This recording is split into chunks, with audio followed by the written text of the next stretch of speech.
Hay noticias que hacen mucho ruido y otras que, precisamente por el silencio con el que son recibidas, terminan revelando en qué momento vivimos.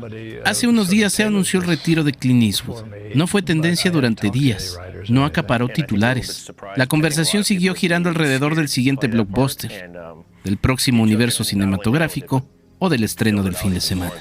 Y, sin embargo, creo que acabamos de presenciar el principio del adiós de uno de los últimos gigantes del cine. Ojalá me equivoque. Ojalá Clint Eastwood, con casi 100 años de edad, todavía nos sorprenda una vez más. Ojalá su despedida definitiva tarde muchos años en llegar. Pero el solo hecho de imaginar un mundo sin él obliga a detenernos un momento. Porque cuando Clint Eastwood ya no esté, no se irá solamente un actor extraordinario o un director multipremiado. Se irá una forma de entender el cine, una manera de contar historias que parece venir de otra época, el Hollywood clásico, el que confiaba en la fuerza de un buen guión antes que en el espectáculo, el que entendía que un personaje podía construirse con silencios, con miradas, con pequeños gestos, el que sabía que la épica no necesitaba excesos para conmover. Y quizá por eso este episodio no quiere ser un obituario adelantado. Todo lo contrario. Quiere ser un homenaje en vida, porque estamos demasiado acostumbrados a reconocer a nuestros grandes artistas cuando ya no pueden escucharnos. Este año, 2026, saludos a la gente que nos escucha en el futuro, se cumplen 50 años del fugitivo Josie Wales, probablemente el western que mejor resume quién es Clint Eastwood como narrador. La historia de un hombre roto por la guerra, perseguido por el odio, que poco a poco descubre que la verdadera fortaleza no consiste en cobrar venganza, sino en encontrar un lugar donde volver a pertenecer. Y al otro extremo de su filmografía está Gran Torino. Siempre he pensado que esa película funciona como un espejo de Josie Wales. Si en una nacía el héroe eastwoodiano, en la otra parecía despedirse. Walt Kowalski ya no lleva sombrero ni cabalga por las praderas. Ahora vive en un barrio obrero, habla poco, gruñe mucho y carga con culpas distintas, pero sigue siendo el mismo hombre. Ese hombre endurecido por la vida que, cuando llega el momento decisivo, descubre que el mayor acto de valentía no siempre consiste en disparar. A veces, consiste en bajar el arma. Por eso hoy quiero ver estas dos películas como si conversaran entre sí. Como si Josie Wales fuera el amanecer de un personaje y Gran Torino su atardecer. Como si entre ambas pudiéramos recorrer no solo medio siglo del cine, sino también la trayectoria de uno de los últimos autores que entendieron que el cine no necesita gritar para ser inmenso, porque el legado de Clint Eastwood no está únicamente en sus premios, ni en la taquilla, ni siquiera en la cantidad de clásicos que dirigió. Está en haber demostrado, durante más de 6 décadas, que el cine puede ser profundamente humano, que un héroe puede equivocarse, que la violencia siempre deja cicatrices, que la redención existe, y que las despedidas, cuando llegan con dignidad, también pueden convertirse en una obra de arte. Hoy no despedimos a Clint Eastwood. Hoy, simplemente, le damos las gracias. Gracias por las historias. Gracias por los personajes. Gracias por recordarnos que el cine clásico no pertenece al pasado, mientras siga habiendo alguien dispuesto a sentarse frente a una pantalla para emocionarse con él. Y qué mejor manera de hacerlo que regresando a dos películas que, vistas una junto a la otra, parecen el principio y el final de una misma vida.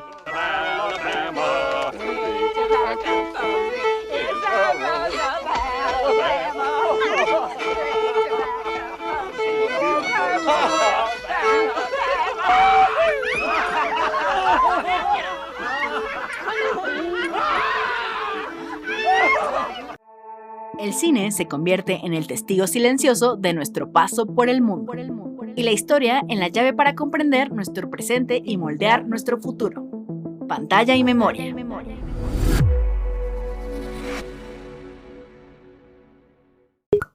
@Enrique Figueroa MX en TikTok, Facebook e Instagram. Muy buenos días, tardes o noches, bienvenidos a un episodio más de Pantalla y Memoria. Y como ya escucharon, es un episodio como siempre muy ambicioso. Aquí no nos vamos a medias tintas, aquí queremos hacer las cosas grandes. Y pues ya escucharon todo lo que conlleva este episodio. Y para esta gran misión tengo como siempre me da muchísimo gusto saludar a mi querido Elías Leonardo. Leonardo es su apellido, ¿no? Nada más para que quede ahí claro. Querido Elías, ¿cómo estás? Además, hace mucho tiempo habíamos platicado de hablar Josie Wells y pues se juntan todas estas coincidencias curiosas. Pues Enrique, un gusto volver a estar aquí contigo, con tu audiencia de Pantalla y Memoria. Y qué mejor para hablar de alguien que con el cual yo tengo mucha afinidad, y ahorita lo iremos tocando, una afinidad entrañable, ¿no? Que viene desde de la emoción, de la cinefilia, y pues con dos películas que tienen mucho que ver, aunque pareciera, ¿no? Para algunos que no. Sí, pues si quieres empecemos por ahí, porque al final, digo, el corazón de todo lo que vamos a hablar es un homenaje a Clint Eastwood. O sea, como ya lo mencioné, acaba de saberse que ya no va a filmar más, lo cual, pues bueno, en tiempos en donde no encontramos cineastas de su talla, pues siempre es de extrañar, aunque permanece toda su filmografía y permanecerá. Pero cuéntanos cuál es justamente esa relación entrañable que también comparto con Clint Eastwood, querido Elías. Fíjate, a ver, vamos partiendo de esto que es compartir, ¿no? Tú ya lo sabes que estoy actualmente tratando ya de terminar lo que sería mi primera novela, que está basada en la figura de mi papá, que fue todo un personaje, que como personaje creo que su historia vale la pena contarla, porque además está muy ligada a la mía, que pues es una losa ahí que yo quiero soltar. Y ha sido mi tema obsesión por lo menos de los últimos 4 años, ¿no? He estado muy obsesionado con el tema de la figura paterna, la paternidad, y viendo el cine de Clint Eastwood, pues uno también se da cuenta de que es un director obsesivo con muchos temas, y eso a mí me gusta, ¿no? Ahora que también estoy en esa fase de la obsesión, pero es un obsesivo que se cuestiona a sí mismo, ¿no? Que va interrogándose, que va siendo cambiante en sus pensamientos, en sus ideas, conforme fue envejeciendo, conforme fue madurando también como realizador, y por qué no, también como actor. Y si ligo a Clint Eastwood con mi figura paterna, hay mucho de conexión, porque fue uno de los actores favoritos de mi papá, ¿no? Mi papá sintió mucha identificación con Clint Eastwood porque lo veía como este hombre áspero, de poco gesto, rudo, pero que transmitía mucho. Y mi papá en la vida real era así también, ¿no? Era un tipo que parecía ser una roca, que era también de poca habla, de muy pocas expresiones afectivas, pero que ya uno va entendiendo muchas cosas con el paso del tiempo. Pero él de verdad, tenía una admiración por Clint Eastwood. O sea, era uno de sus 3 actores favoritos. El otro era Lee Marvin y el otro Anthony Quinn. Y le agrego un cuarto, Steve McQueen. O sea, son 4 tipos rudos, secos, ásperos, ¿no? Hoscos. Y Clint Eastwood le gustaba, primero por una película que es La leyenda de la ciudad sin nombre, que es de las que poco se habla acerca de su filmografía. Más adelante lo empieza a querer cuando aparece ya en los Spaghetti Westerns de Sergio Leone, y pues mi papá también fanático de los westerns, dice, no, pues yo las tengo que ver una y otra vez. Y cuando yo ya estaba en una edad en la cual podía sentarme a ver westerns, dice, a ver, ponlos, ¿no? Y vimos todos los Spaghetti Westerns de Sergio Leone.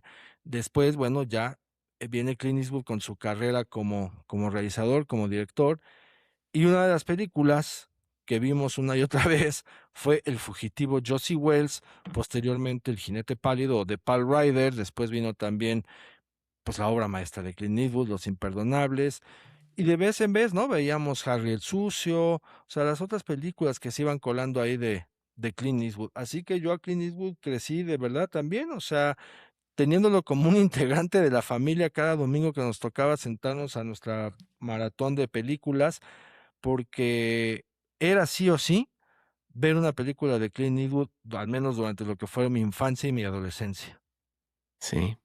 Me encanta, querido Elías, y en este episodio, para la gente que nos está escuchando en Spotify, voy a colocar algunos de los varios episodios que he tenido la dicha de grabar en mi espacio, porque también Elías tiene en su propio podcast, en Cinéfilos Sin Apuros, obviamente participaciones mías.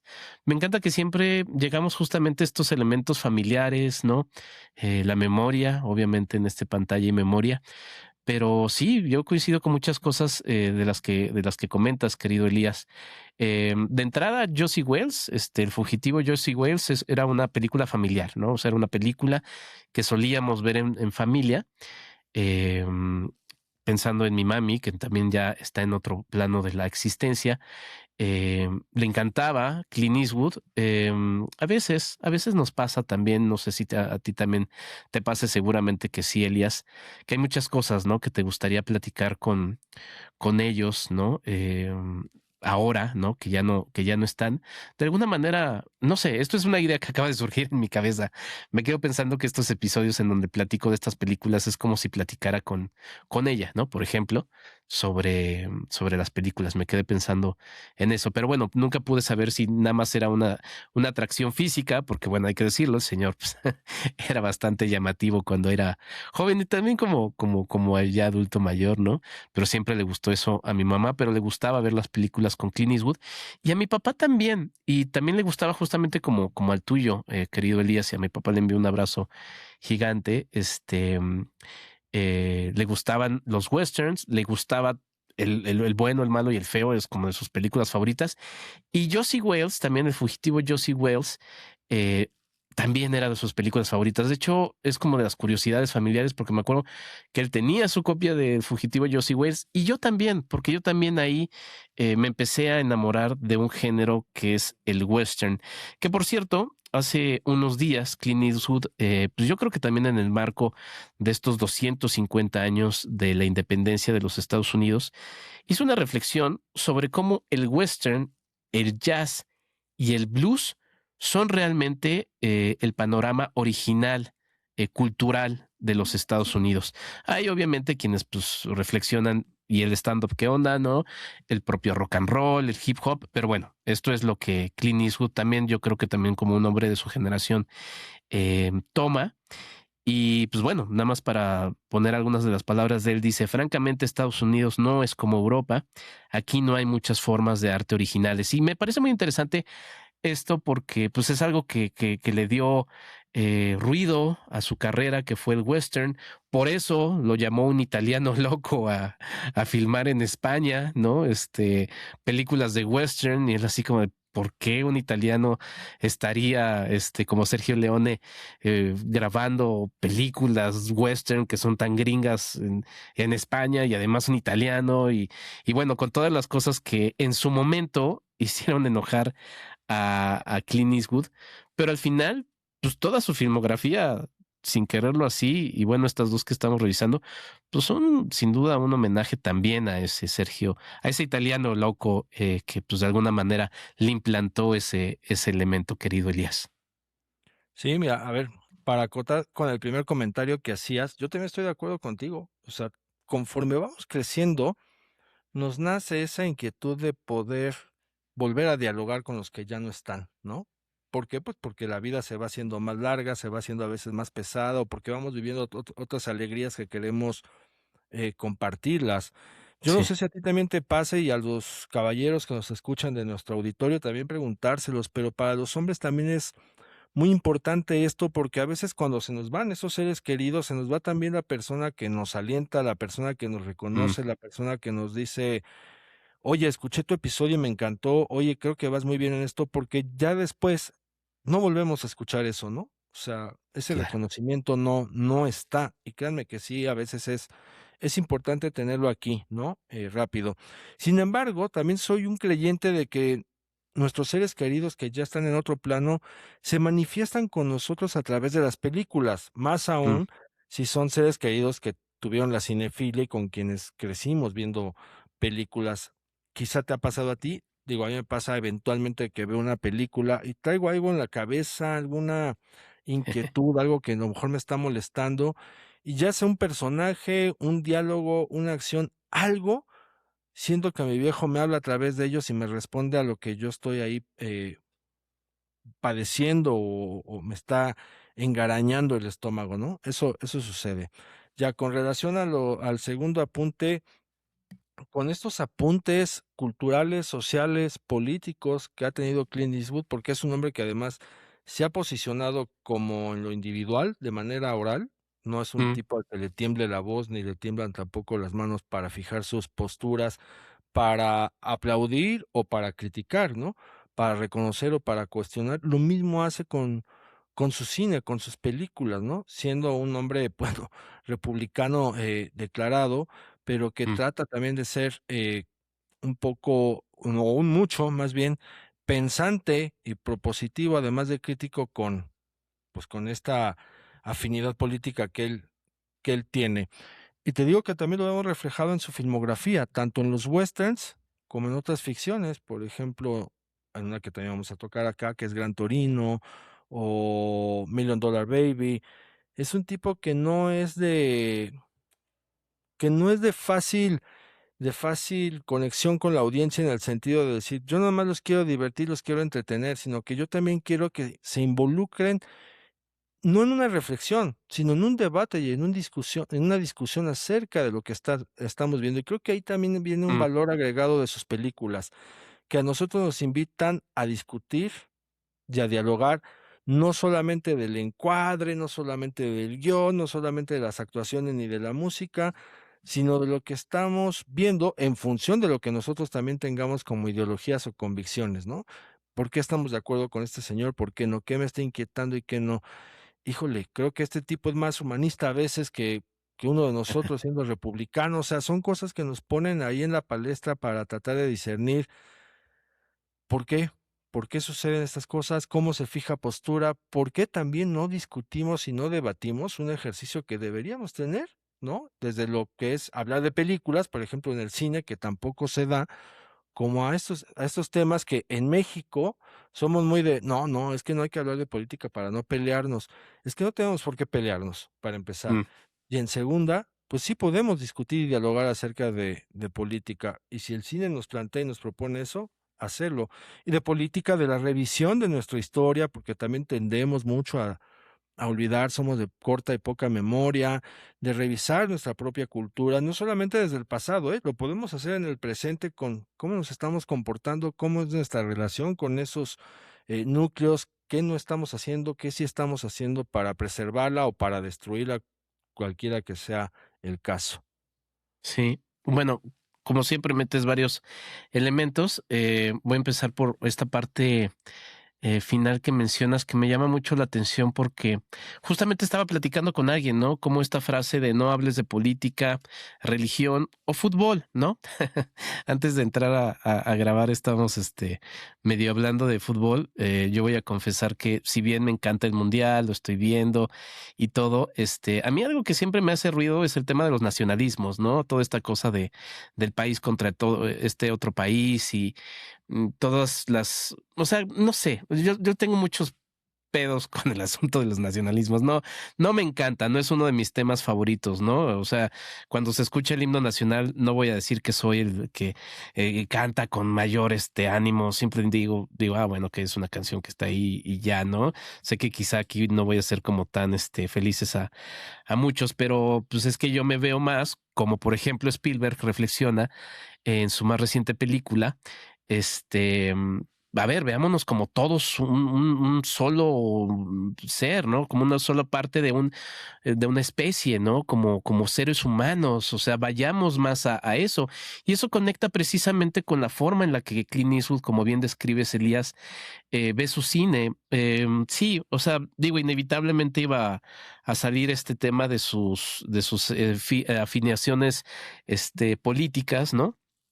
Pero yo coincido contigo, o sea, si bien él tiene su cercanía política con los republicanos, en su cine, que además tiene mucha herencia del cine clásico, hay un saludo gigante a mi hermano, quien siempre hace esa distinción, o sea, porque además también es un cineasta de otra época, ¿no? O sea, que no solamente porque ya tiene 96 años al momento en el que estamos haciendo este episodio, saludos a la gente que nos escucha en el futuro, sino porque en efecto es un cineasta que parece de otra época, ¿no? Y que en las películas en las que lo vamos a revisar, y vamos a empezar con El Fugitivo Josie Wales, porque si no, nos va a pasar como siempre, querido Elías, nos vamos a ir por varios temas que así sucede y está padre, pero vamos con El Fugitivo Josie Wales. Se toma el tiempo para ver a cada uno de sus personajes, para analizarlos, no juzgarlos y simplemente presentarnos la humanidad de cada uno de ellos, aunque el propio Clint Eastwood, como persona y como personaje, no esté de acuerdo, pero simplemente les da esa humanidad, les da esa dignidad de decir, este es este, quizá no coincides con sus ideas, pero es bastante digno. Sí, sí, a ver, con esto que mencionas me voy a detener en una escena que es donde vemos que ya Josie Wells se hace acompañar del jefe Dan, ¿no? El chief. Y en el trayecto, pues se le suma también ahí una persona, una mujer. Entonces, en una noche, de repente, Josie Wells dice, ay, aquí hay algo raro, siento que está pasando algo. Se levanta y encuentra Sí. al chief sexualizando con esta mujer y lo ve así, le dice, ¿qué onda? Y el otro le responde, pues nada, pues acordándome que estoy joven, ¿no? Esta escena creo que ilustra muy bien esta parte que mencionas de que Clint Eastwood no quiere caer en el juicio de estos personajes y que los humaniza, ¿no? Y no hay nada más humanizante en este caso que comprender y entender la naturaleza humana cuando pues una pasión quiere ser desbordada, en este caso pues el chief con esta mujer y que él ni va a intervenir, ni le afecta, ni le incomoda porque no le está haciendo ningún daño, vaya, ¿no? Claro. Posteriormente ligo eso a otra escena, a otra secuencia donde sí vamos a ver a otra mujer pues en peligro, ¿no? Rodeada de un grupo de salvajes que quieren hacer todo con ella y que por ahí uno la ve como moneda de cambio para otra cosa y logra, digamos que impedir eh, algo peor con ella. A la distancia vemos a Josie Wells que ahí sí quiere tomar partido, ¿no? Ahí sí dice, yo estoy dispuesto a intervenir si veo que las cosas se desbordan, porque aquí sí, ante mis ojos, lo que está sucediendo es terrible. Es una bola de sujetos alevosos, muy machitos, cobardes, que quieren hacer todo esto contra una mujer desprotegida que no les ha hecho absolutamente nada. Entonces, aquí sí yo creo que hay un marco donde tengo que definir qué es el bien y qué es el mal, ante mis ojos por lo menos, ¿no? Y creo que eso también lo vamos viendo, te digo, en otras de sus películas, pero ahí sí te digo que hay una diferencia en lo que hace con el Chief y lo que hace con esta mujer, porque por un lado dice, pues cuando dos personas de manera consensuada ejercen su sexualidad, no hay bronca, no hay por qué intervenir. Pero en otro caso donde se quiere transgredir y se quiere violentar ese derecho a elegir, ahí sí voy a intervenir. O sea, para que veamos también cómo Clint Eastwood dice, si bien no voy a juzgar del todo a estos forajidos, sí voy a dejar muy claro qué puede ser el bien o qué puede ser el mal, qué es lo que está bien o qué es lo que se debe hacer y qué es lo que no está bien y qué es lo que no se debe hacer. Sí, pues es que ahí creo que entra precisamente todo este tema de, pues sí, de un hombre de otro tiempo, ¿no? Estamos viviendo momentos muy interesantes como hombres. Yo sé que tú también eres muy reflexivo sobre el asunto, querido Elías. Yo siempre hablo que, pues sí, como hombre de esta época, 2026, otra vez saludos a la gente que nos escucha en el futuro, o a los más jóvenes que también ya empiezan a ser otros hombres, ¿no? Inclusive deconstruyendo la palabra, ¿no? Que también, bueno, ese es otro tema. Yo estoy en la deconstrucción de esas masculinidades, ¿no? De cosas de las que nosotros veníamos heredando, pero me acordaba, y esto me lo platica mucho mi papá, ¿no? De mi abuelita materna, que mi abuelita materna, quizá como, pues sí, como la viejita que vemos, como las dos viejitas que vemos en el fugitivo Josie Wales. La primera que le da esta como bienvenida así bueno, es que tú eres esto, a ver, ten lo que necesitas, ¿no? Pero le entiende, ¿no? Se entiende así como muy, o sea, se entiende mejor con las mujeres viejitas que con los propios hombres, ¿no? Y la segunda, que es la mamá de esta personaje que decías que era la violentada, que es Laura Lee, y que es la viejita la abuela Sara, si no me equivoco, que también es muy digna, ¿no? Y que dice, no, a ver, es que yo tengo esto y es muy firme. Y en una escena hacia el final de la película, cuando ya después de que el pobre Josie Wells le salvó con todo, dice, a ver, pues ponte a trabajar, pues que eres un haragán o qué, yo no te traje aquí para que no estuvieras trabajando, ¿no? Y es así de, bueno, señora, no vio todo lo que pasó, pero bueno, le entiendes porque a lo que voy con esto que decía mi abuelita es que cuando había una situación fuerte, ¿no? Que manejar, necesitara esa fortaleza, valga la redundancia, de, a ver, pon el pecho enfrente, sé toda la fuerza que tienes. Y le decía, porque ella era sorda, sordomuda, les decíamos en ese entonces, le decía, sé hombre, ¿no? O sea, sé hombre. Y no en la idea de ser macho, ¿no? O sea, creo que también todo esto se ha desvirtuado, todas estas cosas que tenemos ahora con las que batallamos y por eso también las deconstrucciones son tan complicadas. Pero decía esta cosa como de ser hombre, como de, a ver, ten esa fortaleza, ¿no? Y que no es que todo el pasado haya sido negativo, ¿no? O sea, no es que todas estas construcciones masculinas del pasado hayan sido negativas y que ya tengamos que destruirlas, ¿no? O sea, yo no creo que se trate de decir, a ver, ya todo esto, no, sino de hacer una reflexión. Y ahí está también esa reflexión. O sea, lo que hace a Josie Wells es un hombre que era jefe de familia, su familia es destrozada y la vida lo violentó, ¿no? Y en ese camino, pues él lo que lo sostiene es esa fortaleza que además la tienen todos los demás personajes sin ser el asesino o el macho, ¿no? Es interesante esta serie de construcciones. Sí, y mira, por ejemplo, tocas ese punto de cómo no no todo el pasado es deleznable y hay que enterrarlo. Justo en este tránsito de la novela, pues me tuve que sumergir a investigar y a estudiar lo que es mi árbol genealógico paterno, sobre todo Mm, los varones, y hay puntos de coincidencia, de verdad que hasta parece que hay historias que son cíclicas en el ADN, aunque no las tengamos en el ADN, ¿no? Y en el caso de mi abuelo, de mi padre, y a mí me ha tocado, y porque yo también soy así, somos hombres de muchos silencios en el sentido de que nos callamos, nos tragamos todo lo que sentimos. Y claro. no ha sido por imposición de que los hombres no lloran. Cada uno tuvo circunstancias diferentes que en su natura dijimos, Mm, pues voy a tratar de resolver este problema de otra manera, ¿no? Voy a tratar de exteriorizarlo de otra manera. Y es de verdad, es muy maravilloso descubrir eso. En un momento puede ser un trance un poco pesado, un poco también doloroso, ¿por qué no? Pero decir, bueno, ¿qué nos ha llevado a ser estos hombres de silencio, no? Y claro. te digo, no con una imposición, sino parte también de una estructura que te ha enseñado, o a muchos hombres les ha enseñado a que no hay que expresar lo que se siente, ni hay que decirlo, ni mucho menos ser sensibles. Y justo ahora que veía lo de Clint Eastwood y el fugitivo Josie Wells, también escuchándote con esto de tu abuela y de tu papá. Por ejemplo, mi abuela, ¿no? Educó mucho a mi papá a la brava, lo amarraba a los árboles para que se hiciera hombre, lo ponía a caminar sobre brasas ardientes para que se hiciera hombre. Y mi padre crece siendo una persona, un ser humano que dijo, yo no quiero violencia para mí ni para los míos. O sea, todo esto que yo Mm, viví, no lo quiero replicar, lo tengo que manifestar de otra manera.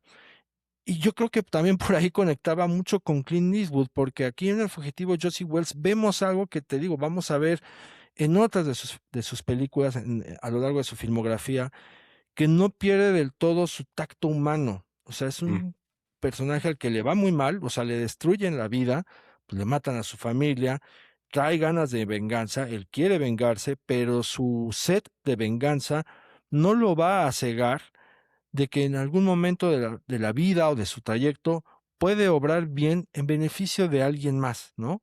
Porque por ahí se va a encontrar alguien que requiere de su ayuda, y lo vamos a ver con varias personas a lo largo de su recorrido, bajo la comprensión de que ellos no tienen la culpa, ¿no? O sea, yo tengo muy claro contra quién voy y por qué voy.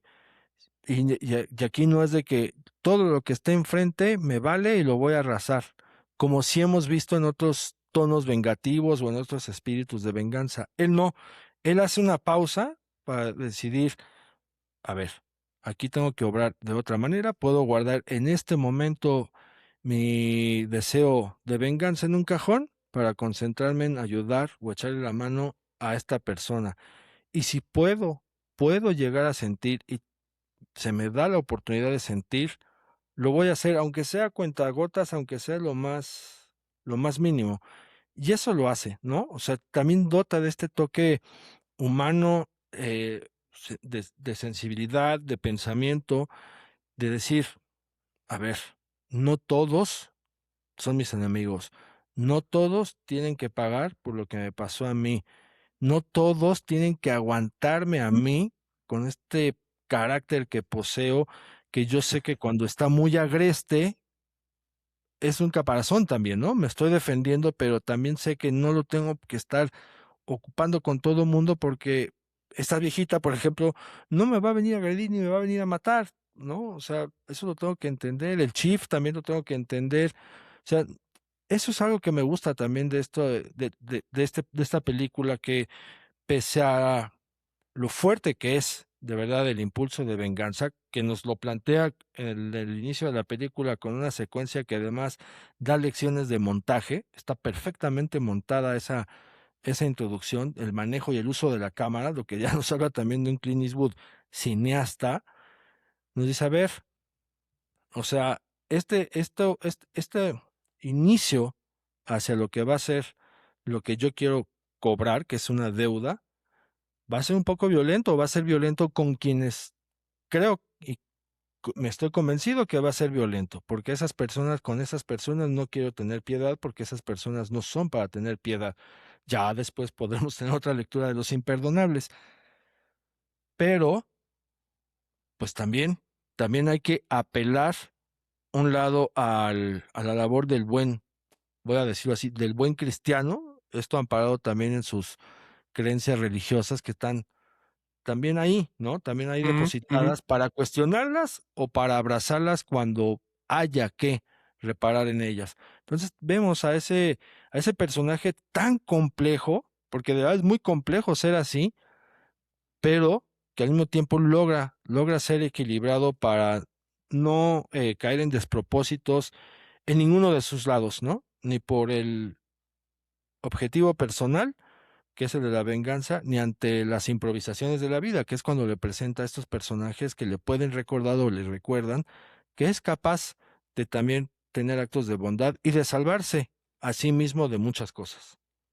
Sí, fíjate que pensando en lo que decías de tu abuela con tu papá, me quedé pensando también en otra, digo, no tiene mucho protagonismo en la película, pero sí es un elemento que me llamó la atención sí, de esta forma de educar que era, pues sí, distinta. A ver, otra vez, no es que todo haya sido malo antes, ¿no? Obviamente, pues sí, entiendo que los reglazos quizá no, yo no tuve, a mí no me pegaron con una regla, no sé si a ti, Elías, No, no.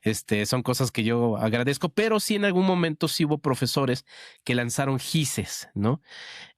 Cosas que pues ya estarían vetadísimas en estos tiempos. Y me quedo pensando en esta escena en la que constantemente está escupiendo, porque el personaje de Josie Wells escupe y le escupe a un perro, ¿no? Como tres Entonces, veces, además. sí, sí, sí. Y bueno, pues no, bueno, ahorita haces eso y te envían a la guillotina, ¿no? Y sé que voy a ser muy controvertido en lo que voy a decir, querido Elías, pero quizá hasta los perros eran perros, ¿no? O sea, en el asunto de que pues ahora ves, digo, yo respeto mucho pero quiero como meter pisar ese callo, ¿no?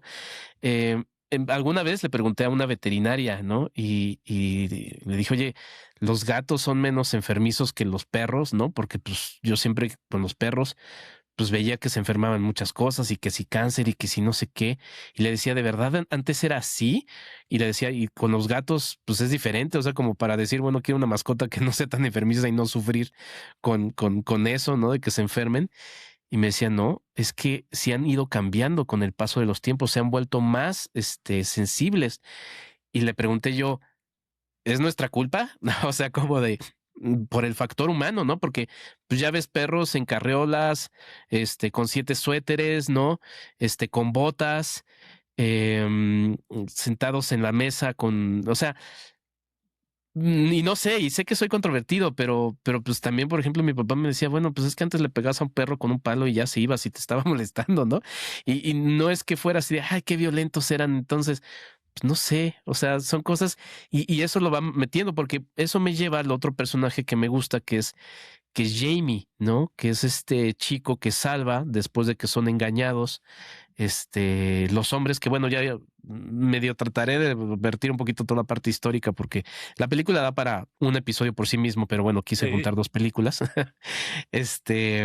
mea culpa, pero todo tiene un sentido y una idea, y salva a un chico que es un chico que es más sensible, ¿no? Que él, ¿no? De hecho, pues sí, podría en algún otro momento, como en la siguiente película que vamos a platicar, le podría haber llamado maricón, ¿no? Pero no, simplemente, o sea, la sensibilidad de este chico y otra vez, pues no sé que también haber dicho la palabra, quizá ya pisado, pero es que lo dice en la película, ¿no? En la siguiente, este... No, o sea, como que abraza esa sensibilidad de ese chico, le impacta tanto que al final una canción que él cantaba le dice, bueno, cuando le piden una canción que quieras que cantemos, que toquemos, pues dice esa, porque le tocó y le pegó, porque aún en esa rudeza, que además me gusta la frase final que dice sobre este chico, dice, pues sufrió mucho y le dolió, pero nunca se quejó de eso, ¿no? Y creo que otra vez ahí nos está hablando de la dignidad de este personaje. O sea, a empezar, o sea, que fuera sensible y todo eso no significaba que fuera un cobarde, ¿no? Y al no serlo, pues nunca se quejó del dolor que iba viviendo y pues hasta le termina ayudando en alguna secuencia a Josie Wells para salvarlo de la muerte, ¿no? Y bueno, todo esto tratado, si quieres, para que cierres como esta parte de Josie Wells, querido Elías, de la rudeza de la historia de los Estados Unidos, otra vez en el marco de los 250 años de los Estados Unidos como país. Eh, Podríamos hacer toda una serie de podcasts sobre los gringos. Quienes me escuchan saben que soy siempre muy crítico sobre ellos, pero también no puedo dejar de decir, a ver, hay muchas cosas que llaman mucha la atención de ellos. Y también un poquito la reflexión quizá en esta película es pues quizás se necesitaba esa rudeza en medio de toda esta violencia para poder salir, que es un poquito lo que hace el personaje de Josie Wells, pero también como en algún episodio que hicimos de Érase una vez en el Oeste, que pueden escuchar en Cinéfilos en Apuros, Elías y yo, pues también como diciendo, ya esa rudeza se acabó, ahora falta lo que resta para seguir construyendo pues a este gran país. Yo creo que todos los países tienen sus sombras y todos los países tienen sus luces. Sí, a ver, por ejemplo, con el perro, te digo que le escupe como 3 veces, lo vemos. Sí. Y justo en la tercera, Josie Wells hace una pausa, se le queda viendo al perro, es reflexivo y dice, como que se cuestiona él, este perro es fiel, es leal, aquí sigue y le pasa lo mismo que a Jamie, no se queja. Y ahí siente Ajá. ya una transformación un poco en su ser, Josie Wells, con relación a este animal, como que dice, ya me di cuenta que más allá de que sea un perro es algo más, ¿no? Es Mm, algo más que no lo había visto yo con anterioridad, ¿no? O sea, claro. también ahí vamos viendo esos pequeñitos detalles en esto que les decía de Clint Eastwood, de cómo humaniza a sus personajes de una manera quirúrgica, ¿no? Muy como somos los hombres que no hablamos y no expresamos lo que sentimos. Tendemos a hacerlo de otras maneras, ¿no? A lo mejor no somos de abrazos, no somos de palabras, ni, Pero sí de escribir una novela. pues sí, pero de escribir una novela o algo por el estilo, ¿no? Entonces Ajá. ahí vemos cómo sí, Clint Eastwood es tan inteligente que nos sabe leer a esas masculinidades duras o rudas, algunas por elección propia, otras por imposición, otras para protección de su propia integridad, por distintas razones, ¿no?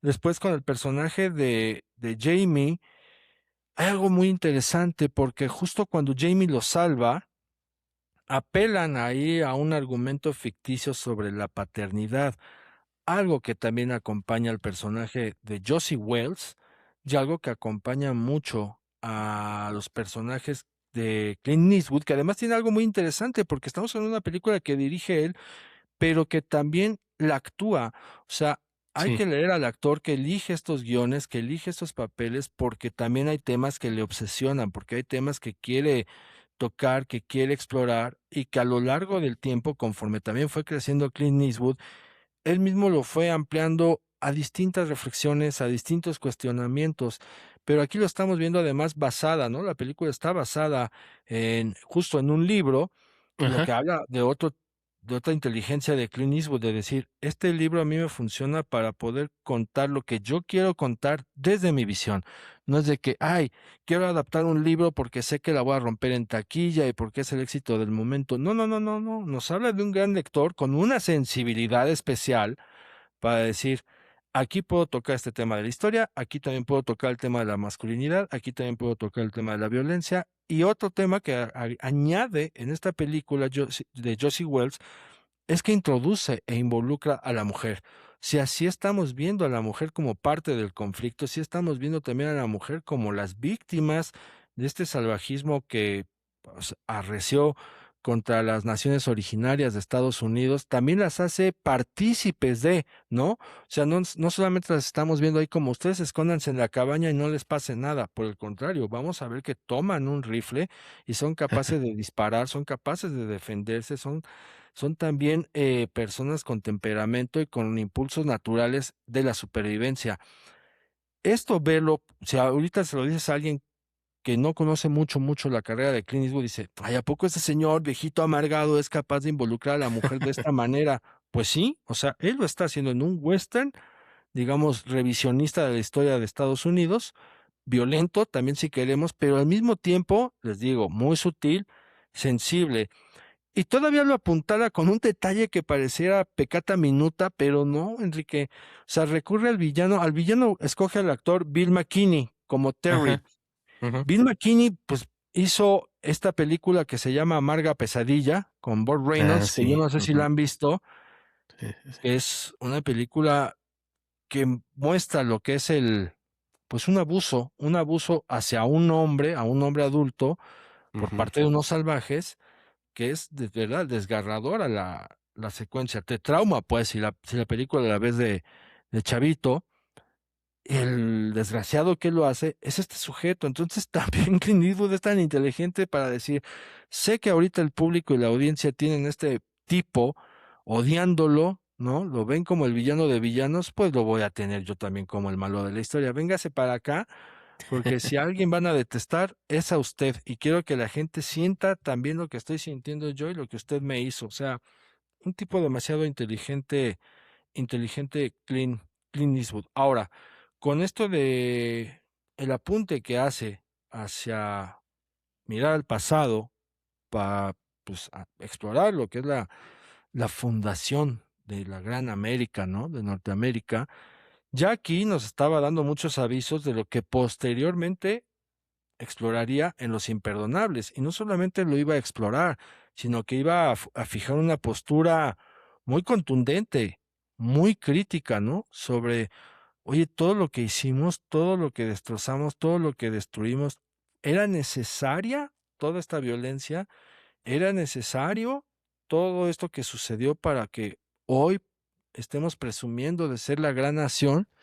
Simple y sencillamente, como dicen Los Imperdonables, ¿no? Lo dice el título. Pues eso no tiene perdón. Pero ya desde Josie Wells dice, me tengo que sumergir en esto. Ya estoy en una etapa en la cual mi cabeza, mi mente me está tintineando. Creo yo que tengo una obligación como figura y estrella del cine en la actuación y ahora también como realizador de entrarle por acá, de que nosotros también empecemos a cuestionarnos e indagar sobre nuestras raíces, nuestros orígenes, sobre ¿de qué estamos orgullosos? ¿Por qué estamos orgullosos? ¿Qué debemos cambiar? ¿Qué no debemos cambiar? ¿Qué sí podemos abrazar del pasado y qué no? ¿No? Que es algo que a veces nosotros, por ejemplo, los mexicanos, apenas como que estamos haciendo, a veces de manera muy agresiva y muy impulsiva, pero es como, a ver, creo que esto que sucedió hace 100 años, hace 200 años, merece una lectura pertinente con base en nuestra visión actual, ¿no? Pero a veces hay también estas corrientes que no, es que la historia no se cuestiona, la historia ya pasó y son nuestros héroes. Y ahí también es donde va Clint Eastwood, ¿no? Es ¿quiénes son nuestros héroes? ¿Realmente son nuestros héroes? ¿Hay algo de heroico? ¿Hay algo de heroísmo en los cimientos del territorio que hoy habitamos? Y lo matiza en Josie Wells y lo va a ampliar y lo va a reafirmar más Sí, adelante con Los Imperdonables. y no solamente los héroes, ¿no? Sino los villanos. O sea, porque, por ejemplo, en la película aparece este Bloody Bill, el sangriento Bill, que es interpretado por John Russell. Aparece muy poquito en la película, después de que es violentada la familia, bueno, asesinados, la familia de Josie Wells. Es el hombre que llega y le dice, a ver, ¿quieres venganza? Vamos, y vamos contra estos. Y el sangriento Bill era un personaje que sí fue de la historia real de los Estados Unidos, y pues sí, era un asesino, ¿no? Digo, por algo tiene el apodo. Y no lo está juzgando, no está hablando más, simplemente está presentándolo como en una pequeña maqueta de, mira, dentro de esta violencia, inclusive hasta los villanos eran una especie de solución para todo este mundo tan violento en el que se estaba, a veces mi interpretación, pasando, porque pues la interpretación queda abierta, o sea, porque Bloody Bill existió, ¿no?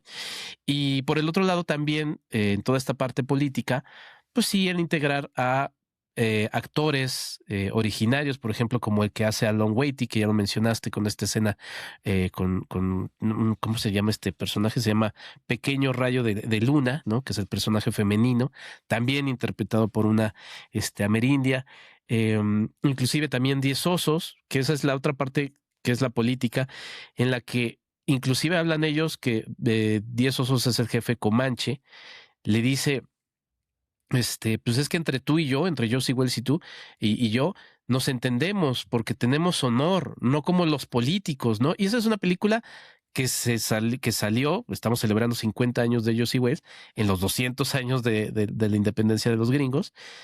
También había un elemento ahí, un mensaje político que queda muy bien también ahorita, 50 años después, ¿no? Lo de la mujer totalmente, ¿no? Lo veremos en la próxima película que nos tocará mencionar. Y también la luz, o sea, estos momentos hacia el final en donde parece que Josie Wells sí va a tener esa vida, pues sí, linda otra vez como con su familia, ¿no? En donde cantan, bailan, puede ser que inclusive hasta se enamore, ¿no? Y tiene un lugar pacífico, pues eso lo presenta, pero esta dignidad, que es un poquito, y con esto me gustaría cerrar esta parte, querido Elías, para que pasemos Ajá. ya a Gran Torino. Digo, no sin antes permitirte comentar algo sobre lo que estoy platicando. Este, mm, sí, sobre la dignidad. O sea, creo que esa es la diferencia que hace, y sobre porque los villanos son villanos, no porque maten, y quizá esto es lo controvertido también, pero a ver, estamos en ese momento tan complejo en el que, pues sí, Josie Wells mata todo, o sea, hasta Laura Lee mata, ¿no? O sea, que es esta mujer que pensabas que no iba a matar ni a un ave, ¿no? Yo no podría haber matado como ella en esa escena. Este, pero sí como del respeto y de la dignidad y del honor, ¿no? Porque todos los villanos no son honorables, son unos cobardes que simplemente se aprovechan de los débiles porque sí. Y esa es la diferenciación que por lo menos en Josie Wells está marcando. Estos son así porque no tienen honor, no son hombres, ¿no? Sí, a ver, un honor que se lo otorga, por ejemplo, a las personas de la tercera edad, en este caso a los ancianos, que no Sí. porque sean ancianos ya son una población olvidable y desechable. De hecho, Ujú. lo contrario, ¿no? Él los dignifica como una parte activa, una parte propositiva y una parte importante para comprender lo que es el contexto, en este caso su contexto, dentro de la historia.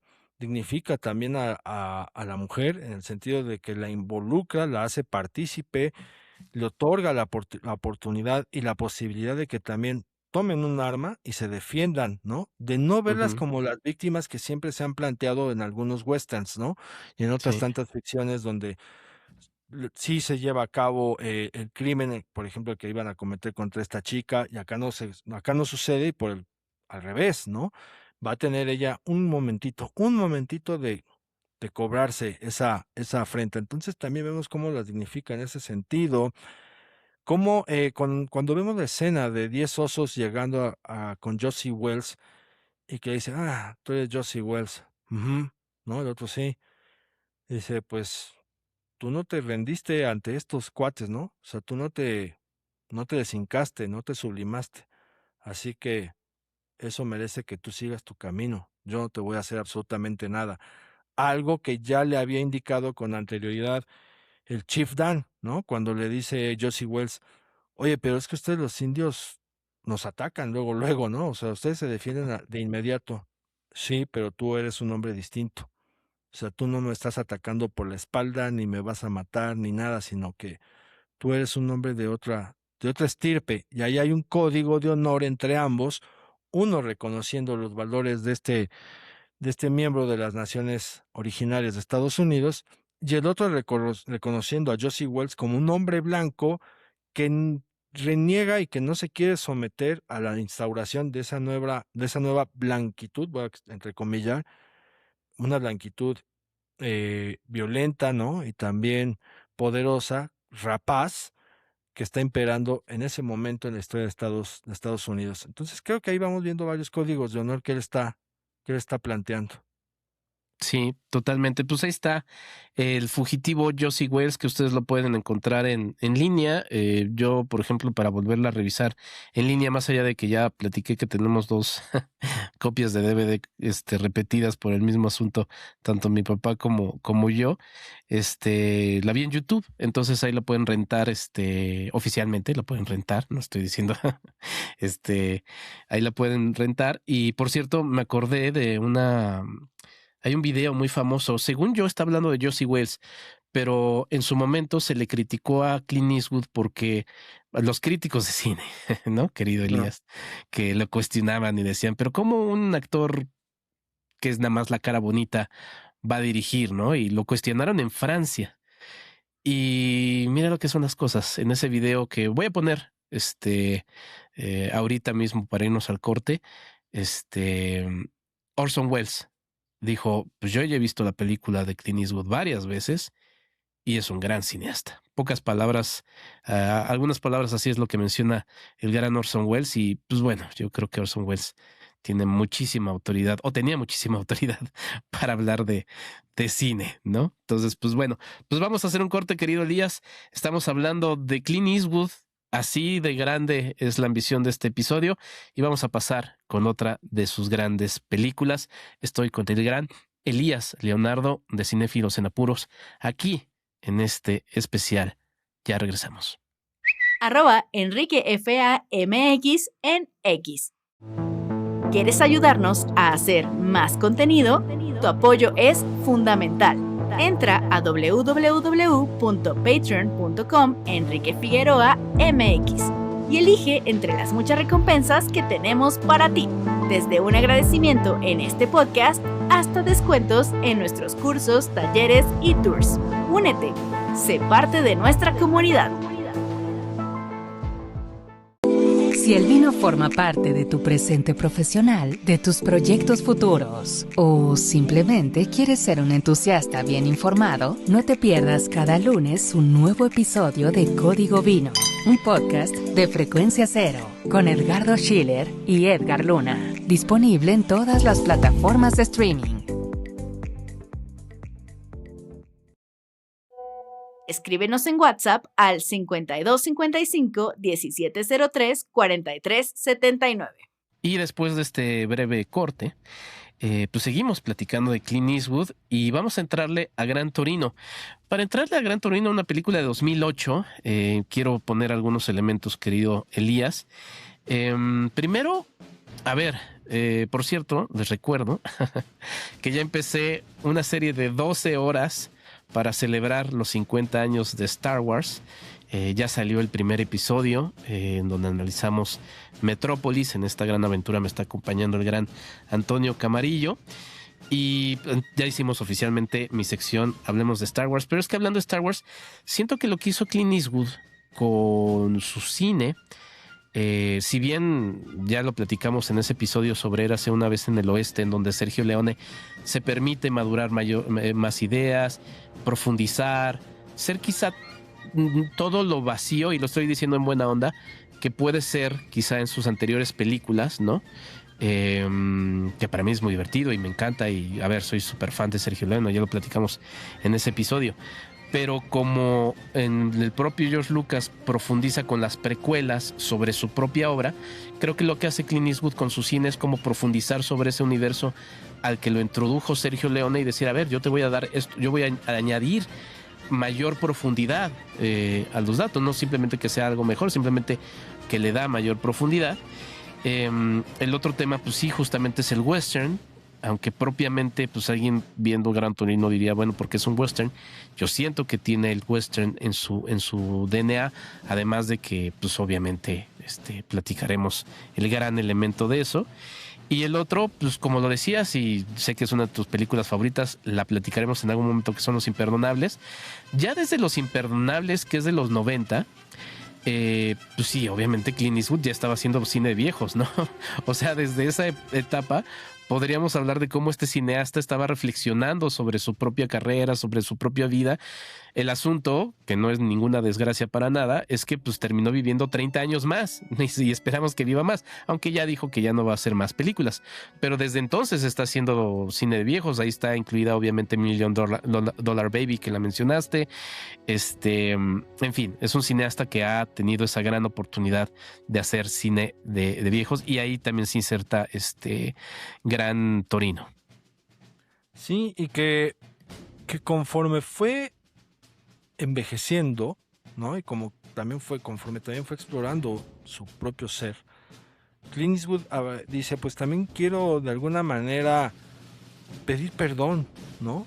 O sea, que mis personajes pidan perdón, sí, a través de sus evoluciones en las películas, que si bien acá se llamó Josie Wales, pues acá estamos viendo a Walt en Gran Torino, porque vamos a ver a un Tao, ¿no? Que nos remite a Jamie de Josie Wales, donde vemos a este viejo, a este hombre experimentado, a este hombre amargado, hosco, duro, rudo, pero siendo protector de esa figura juvenil, de esa figura sensible que requiere de una orientación, de un apoyo, de una ayuda. O sea, te digo, ahí humaniza también a sus personajes, pero a diferencia de Josie Wales, que vemos a este fugitivo pues ya tomando una ruta incierta hacia la incertidumbre, no sabemos qué pueda pasar, con el final de El Jinete Pálido, que parecieran similares e idénticos, esa otra ruta es otro tipo de incertidumbre, ¿no? Que también es otra película que da para dialogarse. Con Los Imperdonables llega a otro final, a otro desenlace, con otro tipo de ruta, que dices, caray, o sea, creo que este hombre está empezando como a sensibilizarse, como que nos está ofreciendo un perdón. Y con Gran Torino es donde dice, aquí sí ya, creo que también mi personaje o mis personajes merecen otro tipo de resolución. Y en esa resolución, de alguna manera, también yo ofrecer una disculpa, ser también una persona activa, en este caso como realizador, pero también desde la ficción, pues si merezco un castigo, también lo tengo que pagar. Y aquí lo resuelve, pues digo, no es ningún spoiler, pero si quieren ver la película ya sabrán lo que pasa con Walt al final de la película, pero lo que hace es un gesto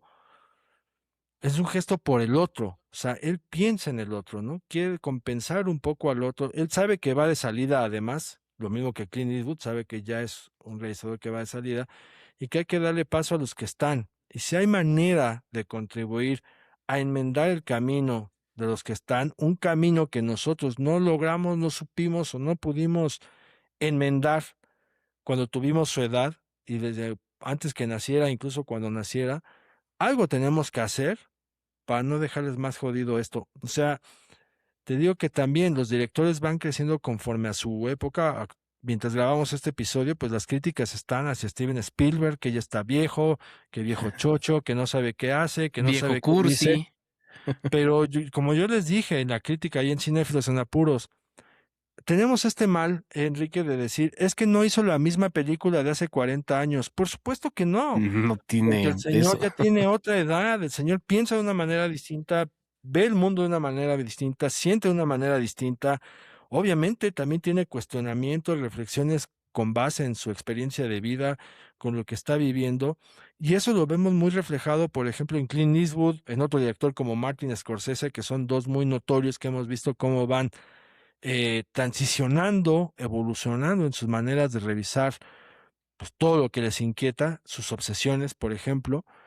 Y aquí con Gran Torino vemos de verdad también un cambio muy notorio en lo que es el Clint Eastwood de este cineasta clásico que nos ofreció sus westerns, a este cineasta clásico que es capaz de afincarse en la modernidad, en el cine actual, en este cine del siglo XXI, y también de cautivar no solamente al público que ya tenía, ¿no? Sino al nuevo público, a decirle, esto se puede hacer, y los cineastas viejos somos capaces de hacer esto, y también decirles a aquellos que crecieron conmigo que pues también soy este hombre con la voluntad de poder transformarme desde la ficción haciendo actos que mis personajes de antaño no hicieron. Sí, a ver, destacamos varias cosas, querido Elías. Primero, sí, ese tema de la vejez. Otro cineasta que también ha sido criticado porque ya no hace las películas de hace 40 años es Pedro Almodóvar, ¿no? Cuya también Amarga Navidad puede ver en cines. Y mira, inclusive aún ellos dos, me da tristeza por lo de Clint Eastwood, porque inclusive Almodóvar como Spielberg tienen espacios en cartelera, tanto en las salas comerciales como en la Cineteca Nacional, algo que no tuvo Clint Eastwood con su última película, El Jurado número 2. Ninguno de los dos espacios, ni la parte artística ni la comercial, le abrieron espacio, se fue directo a streaming. Y te juro que si revisamos el estreno de esa película, si yo hubiera sido programador de alguno de los espacios ahí, hubiera dicho, ¿sabes qué? Creo que tiene más dignidad, ¿no? Presentar por lo menos no la haya en una visto, sala. véala, que la vea, porque es es otro gran documento que nos está entregando Clint Eastwood. Ya no sabemos si es el último, pero con el final de esa película y el hecho de que no aparezca él a cuadro, otra cosa nos está también dando a entender. Sí, yo la llamé la última porque pues te digo que por lo menos se ha anunciado que ya se retira de dirigir. Y me quedé pensando en esto que, por ejemplo, esto me lo ha platicado mucho mi hermano, hablando de otros artistas que llegaron a viejos y hicieron obras bastante interesantes. Si nosotros nos metemos a ver a Miguel Ángel, este artista italiano reconocidísimo y que en su momento en el siglo XV y en el siglo XVI trabajó con las famosas piedades, pues sí, obviamente está la famosa Piedad del Vaticano, que es una obra magnífica, casi perfecta, pero también tiene esta Piedad Rondanini, que hizo pues ya en la vejez y que es inacabada, pero que cuando uno la observa, de verdad es una obra que uno aprecia porque dentro de la misma forma o sea, dentro de su misma, a ver, dice uno, ya lo hizo como hombre mayor, ¿cómo fue trabajar este tipo de mármol en ese momento? Y que finalmente la hizo hasta el final de su vida y que eso también nos habla de él mismo y de su humanidad. Entonces, cuando vemos películas de estos hombres mayores así, pues sí, yo lo he platicado, o sea, por ejemplo, en otro tema que me gusta mucho que es la música, ¿no? Con YouTube, ¿no? Que dicen, es que ¿por qué ya no cantan las canciones de ese? Güey, porque ya no tienen esas edades y creo que somos muy tercos, también muy, creo que promovido por la mercadotecnia, de que, porque bueno, inclusive luego somos duros con nosotros mismos, es que porque ya no tengo la energía o soy como era antes, porque ya no lo somos, porque somos personas que vamos avanzando en el tiempo, ¿no? El tema del perdón, yo creo que lo tomamos hacia el final, que creo que es justamente lo que engloba esta película, pero la juventud me parece muy interesante porque el retrato que hace de la juventud, querido Elías, pues es de los dos lados, porque empezamos a ver a sus nietos, que son detestables en Gran Torino. Sí, sí. Aunque por cierto vemos a su hijo, a Scott Eastwood, en un papel muy pequeño, haciéndola de novio de la protagonista de la película. Pero vemos a sus nietos, a sus hijos, o sea, su familia sanguínea, que también eso es muy interesante, ¿no? y son detestables, ¿no?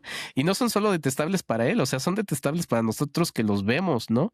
Y también presenta a las pandillas, que son formadas también por jóvenes que pues han vivido, también no los juzga, ¿no?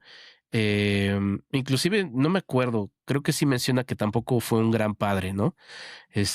O sea, no se exculpa de eso, ¿no?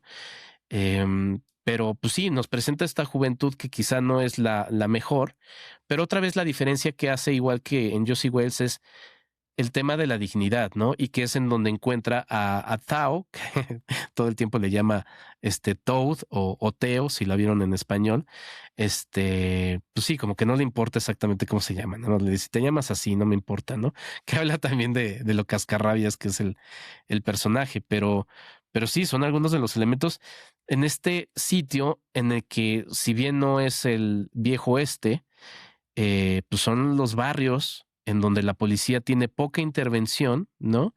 En donde la ley es la que marcan las pandillas y pues entonces otra vez nos encontramos en este territorio agreste en donde lo que tiene que privar es, pues sí, la violencia, pero el uso con honor de la misma, que es la que representa el personaje de Walt, y pues otra vez el tema del honor, ¿no? Y de eso, que pues es invariable, esta película se mete en ese momento contemporáneo de los Estados Unidos, que es el 2008, cuando se estrena, ¿no? Y a ver, justo esto que pones de los hijos, de los nietos que son buitres, ¿no? Prácticamente son unos buitres, Sí, cuervos, ¿no? sí. Ahí también, o sea, Clint Eastwood apunta hacia el tema de la representación de la familia en el cine norteamericano y de la proyección de los gobiernos norteamericanos hacia el exterior, de que somos unas familias integrales, muy unidas, muy amorosas, donde todo está bien, ¿no? Donde el progreso es constante, donde nos reunimos todos los domingos a ver la NFL cuando es temporada, donde vamos todos a ver a los Toros de Chicago, se están jugando. Y Clint Eastwood dice, no, no es así. También somos capaces de elegir nosotros a la familia que no nos toca de facto, ¿no? O sea, porque aquí el personaje enviuda y es cuando le caen todas las arañas, ¿no? Sí. Y él dice, bueno, esa es la familia que ya me tocó, pero hay otras que nosotros vamos eligiendo en el camino. Y no de una manera romántica de decirlo, ¿no? De, bro, tú eres mi bro, eres mi hermano de toda la vida, sino en distintas etapas de nuestro trayecto vamos encontrando gente que pues, se va sumando con nosotros, dejamos ir a otros, porque así también es en la vida, y van significando algo más, ¿no? Porque a lo mejor son personas que estuvieron contigo en el peor momento, que te echaron la mano cuando nadie quiso hacerlo, en fin. Y ahí Clint Eastwood dice, pues también nosotros somos capaces de elegir a una familia. Ahora bien, si no lo eliges como familia como tal, puedes elegir pensar en el otro, algo que se nos ha olvidado y que estamos perdiendo mucho en estos tiempos. Y él lo hace con un joven. Ahorita que mencionabas el de la juventud, pues no es lo mismo la manera en que yo vi Gran Torino en 2008 a como lo veo ahora, que Claro. ya pues a mis cuarenta y tantos. También pienso como Torino, ¿no? O sea, si tú a mí me pones un grupo de chicos que están saliendo de la universidad, como me pasó, por ejemplo, en el último empleo, en una empresa deportiva, en una marca deportiva, donde te ponen chicos que traen muchos rezagos de su formación universitaria, donde también llegan a un empleo o a una empresa que no quiere hacer nada por ayudarles en su formación, sino nada más Mm, explotarlos laboralmente. sí. Yo es donde digo, a ver, no, o sea, porque para que nos vaya bien a todos, pues hay que trabajar en los puntos flacos que ellos traen, que estos muchachos traen. Y a mí me gusta mucho la formación. Digo, a ti también, pues tú eres docente, ¿no? Pero a mí sí Mm. me gusta contribuir en la formación de los jóvenes, algo que no muchos de mi generación tienen, porque les desespera, porque los consideran imbéciles, porque los consideran estúpidos, porque tienen Ajá. envidia de que si ellos nos quitaron el trabajo, pues no, no, no, no, no. ¿Por qué no contribuir a que ese chico sepa cómo entrevistar, para que ese chico sepa ir a hacer una cobertura, para que ese chico sepa la importancia de redactar y así ofrecerle más herramientas de las que ya cuenta, porque también, o sea, no es que los chicos nazcan tontos y no tengan ningún talento o ningún don, no lo tienen, por supuesto. Hay que también saber apreciar esos talentos, esos dones y canalizarlos y encaminarlos a que sepan usarlos. Pero no pensamos en eso, ¿eh? No nos importa, no lo queremos. Y a mí me resulta de verdad bien extraño este fenómeno, que es el hecho de que cuando crecemos nos olvidamos que fuimos jóvenes, ¿no? Y es perpetuo este sentimiento de que el joven, por ser joven, ya es un delincuente, ya es un huevón, ya es un estorbo, está condenado al fracaso, no ayuda ni sirve al país. De verdad, esa venda, cómo a mí me molesta y cómo nos ha hecho daño, al menos en México, pero creo que a nivel mundial. Y esa venda es la que se quita Torino, Clint Eastwood, ¿no? Y dice, a ver, soy este viejito amargado, refunfuñón, frustrado, lleno de rencor, lleno de odio. Podría ahorita hacer lo que yo quisiera a partir de un impulso lleno de coraje. Y quiero elegir esto que es, hay un joven que a mi entender merece una oportunidad. Hay un joven que no ha tenido otras oportunidades como sí la tuvieron mis hijos y como la que pueden tener mis nietos. Y si algo puedo hacer en esta etapa de mi vida es ayudar, lo voy a hacer. Y curiosamente, o irónicamente, lo hace ahí involucrando a un personaje de un cura, ¿no? Que trata de hablar con él, de hacerle entender desde lo que es la concepción religiosa católica, cómo obrar bien, etcétera. Y eso también me gusta de Clint Eastwood, ¿no? Que dice, a ver, o sea, existen estas batallas, estas confrontaciones, estos dilemas también existen, y lo sé porque hoy día lo experimento yo, ¿no? A lo que voy es que también conforme el tiempo pasa, nos damos esa licencia que no nos dimos siendo jóvenes. No tiene que ser con que ya porque eres viejo te vas a arrepentir. No, es también derrumbar y derribar todas las murallas, todas las barreras que hemos cargado encima y que nos estorban. Algunos lo hacen a los 40, otros lo hacen a los 50, otros lo hacen a los 60, otros lo hacen a los 70. Cada uno llegará a su debido momento conforme a su proceso. En este caso lo estamos viendo ya con un actor-director longevo que tuvo que estarse cuestionando y lidiando Clint Eastwood atrás. Por un lado, solamente él lo sabe, pero por el otro también nos lo está mostrando y ofreciendo con la filmografía previa a Gran Torino. Sí, sí, ahorita iremos sobre ese análisis que bien marcas de Eastwood, pero y ahorita iremos también al padre, pero me quedé pensando en el tema de las juventudes, en efecto, o sea, a ver, o sea, no es que él desprecia a las juventudes, como bien dices, sino que va viendo estos elementos en sus nietos y en sus propios hijos, él, te digo, en algún momento responsabilizándose, obviamente, de sus hijos, este... Y pues sí, es un personaje que es racista en la película, o sea, eso no sé, en ningún momento deja de serlo, pero hace, digamos que inclusive digo, pues, sé que también suena controvertido, pero entre los racistas hay razas, mira, es lo que iba a decir. Es que es la ¿Por qué? Porque de complejidad alguna manera, propia del ser humano, Enrique, ¿no? Somos ajá. seres de claroscuros.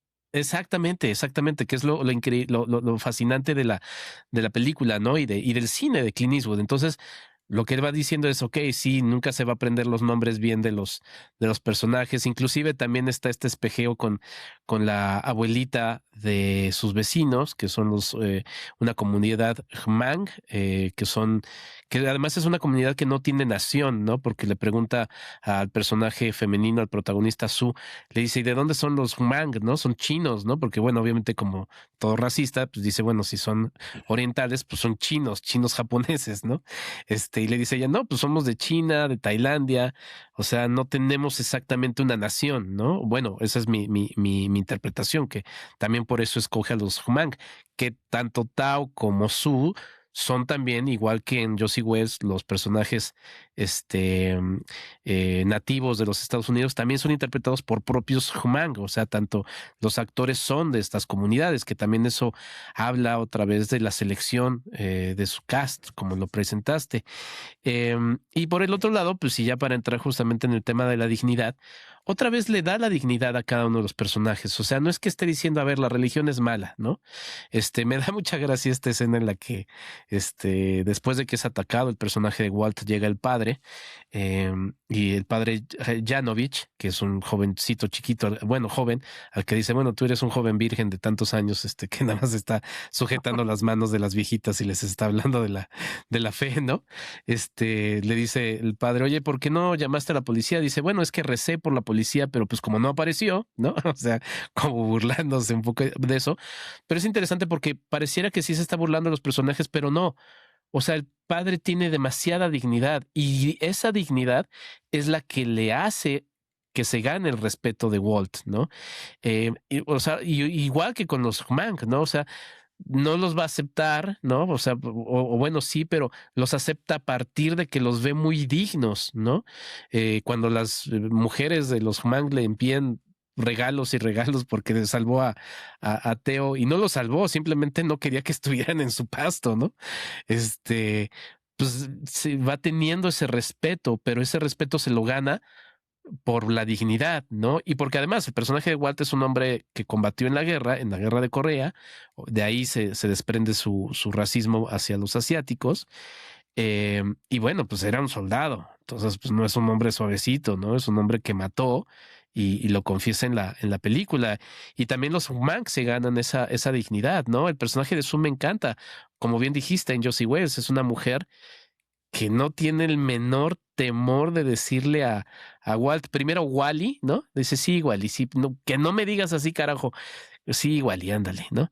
Y una mujer con una fuerza también, pues sí, muy fuerte, valga la redundancia. O sea, es interesante también otra vez la dignidad de cada uno de los personajes de la película, ¿no? Sí, y que en este caso del racismo, lo racial y lo cultural, él mismo se lo va preguntando, se lo va cuestionando. En Josie Sí. Wells, por ejemplo, con los nativos, ¿no? Con los nativos americanos, de que pues las leyendas urbanas pudieron haber dicho mucho acerca de que si los Cherokees, los Cheyennes, y hasta que no se encuentra con un Cherokee de frente y sostiene un diálogo con él, dice, ah, ok, ahora sí ya sé cómo piensan, cómo son, estoy comprobando que ciertas cosas que me dijeron de ellos en verdad suceden y cuántas mentiras no suceden. De hecho, en Los Imperdonables lo vamos a ver con el personaje de Gene Hackman cuando encarcela al personaje de Richard Harris. Pues Richard Harris trae un escribano ahí que va contando sus memorias, sus leyendas, y Gene Hackman desmitifica todo eso, ¿no? Le dice al escribano, todo esto que estás escribiendo es pura mentira. Este cuate no ha matado a tantos, no salvó a estos, es un borracho, hace esto. O sea, también Clint Eastwood apunta a eso. Y acá, en Gran Torino, lo hace desde otra vertiente, ¿no? Como estos combatientes de guerra que pues son enviados por Estados Unidos al matadero, ¿no? Mm. ¿Cuántas vidas no se destrozan bajo ese sinsentido de lo que es la guerra? Algunos la abrazan y la exaltan, otros simple y sencillamente dicen, yo no, pero estoy jugando un juego que no me toca jugar y que a la poste también me va a afectar. En este caso, al personaje de Walt, eh, lo afecta de una manera directa con el odio racial, ¿no? O con una enemistad o una animadversión hacia los asiáticos, porque les representan un trauma, les representan un pasado que probablemente no quiso, ¿no? O sea, un pasado que se lo impusieron para ir a combatir donde no tenía que combatir, donde tenía que ir a aniquilar a quien no tenía que aniquilar. Y ahora, bueno, dice, pues tengo esto, lo heredé, lo compré, me la voy a llevar así toda la vida, hasta que en un punto específico dice, a ver, ya que los tengo de vecinos, ya que estoy conviviendo con ellos, ya que veo cómo se comportan, cómo obran, qué actúan, yo mismo estoy reflexionando y diciéndome, a ver, a ver, a ver, a ver, a ver. Y todo esto que acumulé durante tantos años, ¿por qué lo acumulé? O sea, ¿de dónde viene? ¿No? ¿Realmente de dónde viene? y empieza un poco como que también a educarse, vamos a decirlo así, a educarse a su edad ya, un hombre mayor. Aquí abro el paréntesis de que sí, sí nos podemos educar cuando somos momias, porque recuerden que yo también ya soy una momia, cierro el paréntesis, y él lo hace, ¿no? Se atreve a hacerlo, se atreve a ir contra las imposiciones educativas, culturales, los estigmas sociales que pueden existir y comprobar por su propia cuenta, pues, otra naturaleza, otra verdad acerca de las cosas, ¿no? Habrá gente que ya a su edad no lo quiere hacer y que se niega a hacerlo. Digo, en nuestro país hay un acentuado, muy marcado racismo, donde muchos ni siquiera lo asumen, ¿no? Ni aceptan que exista. O Hay le otros llaman que, clasismo, ¿no? ajá, hay otros que dicen, a ver, no, creo que sí hay que puntualizar que en esto tenemos una falla, en esto no. Y Clint Eastwood lo hace con su Walt en Gran Torino, de, a ver, hay que atrevernos a educarnos, a conocer y aprender de manera directa, en este caso, pues porque los tiene ahí junto, sobre esto que durante mucho tiempo hemos creído que está mal o que representa algo deleznable en nuestra población. Sí, sí, es que am, justamente, o sea, lo que hace Clint Eastwood en su cine, ¿no? O sea, ya lo marcábamos con Josie Wells cuando presenta al sangriento Bill, aunque no se mete mucho en él. Por ejemplo, El francotirador también, ¿no? Una película que para muchos podría ser muy políticamente incorrecta, ¿no? Que bueno, me encantan todos estos términos, ¿no? Porque es así como, bueno, este, pues sí, o sea, te pone las cosas para que te incomoden, ¿no? Y para que a partir de esa incomodidad, como bien lo decías desde el inicio, pues podamos reflexionar, ¿no? Y hacernos una serie de preguntas que son necesarias, porque aquí, o sea, y pensando en estas dos películas, la que critica es también a este poder que además es como fantasmal, ¿no? Que no está tan presente, ¿no? Quizá en Josie Wells un poco más porque pues, lo están persiguiendo, ¿no? El gobierno que triunfó. Y en Gran Torino, pues nada más cuando de repente en una escena el propio padre, el padre Janovich, pide a la policía, le dice, oigan, esténse aquí, ¿no? Cuidando a la casa porque sé que va a pasar algo, ¿no? Y ya después le llaman su superior a los policías y le dicen, no, pues ya vente para acá. Y dice, es que no podemos estar tanto tiempo ahí. Y bueno, una interpretación es mía es, bueno, ¿cuántas veces la policía ha estado tanto tiempo en un lugar, no? O sea, para otros fines. Y aquí, pues bueno, obviamente como era en un barrio, pues quizá nada más era un favor al propio padre, ¿no? Pero no más allá, ¿no? Un interés de cuidar a la gente de ese lugar en donde pues prácticamente ya después no vemos a la policía porque otra vez, como dijimos, pues es un territorio agreste en donde pues las pandillas y las armas es lo que va marcando el camino, ¿no? Y aquí me gustaría saltar al otro tema para ya ir dando cierre a este episodio, lo cerraremos con el gran final, que es el de la vejez, ¿no? Que, a ver, si tú eres una momia, querido Elías, no sé qué quieras que sea el pobre Clint Eastwood, o sea, ceniza si quieres, ¿no? Pero bueno, este hay una reflexión sobre el paso del tiempo, ¿no? Muy evidente. Por ejemplo, tan solo en este refrigerador que les regala, bueno, se los vende a $25 a la familia de Tao y de Sue, y le dices que estos ya no los hacen como antes, ¿no? Y pues si quieres ahí vamos justamente con el símbolo de la película, ¿no? Que es pues este espectacular Gran Torino del 72, ¿no? Que es, aunque es viejo, es la delicia de todos los que están ahí, porque son autos que ya no se hacen así, porque es bella, es bello, ¿no? Porque es un maquinón y porque representa eso un poco también, ¿no? Que no todo lo viejo es chafa, ¿no? O sea, y por eso el Gran Torino es este símbolo que está ahí presente. Fíjate, a mí me pasa algo bien curioso con eso. Mi papá tenía un Opel 70 Ah, ajá. y era un auto que en algún momento dejó de conducir porque ya se desesperaba con el caos vial en la Ciudad de México, Sí. le intoleraba y dijo, ya no. Y lo dejaba estacionado. A mí nunca me interesó conducir, yo hasta la fecha no conduzco, no me gusta, Me la paso muy bien yendo a pie o en transporte público. Chócalas. Sí, porque yo desde chico igual, o sea, sentí esa desesperación de, no, me veo aquí en el tráfico y no, me empezaba yo a intolerar. Eso aunado, ya sabes, a que písale y métele. Y mi papá era como de esos, ¿no? De, ay, me estresas. Ajá. Total que el auto lo mantuvo estacionado mucho tiempo. Mm, Y lo cuidaba. O sea, durante mucho tiempo lo cuidó hasta que dejó de procurarle atención, como que ya le daba igual.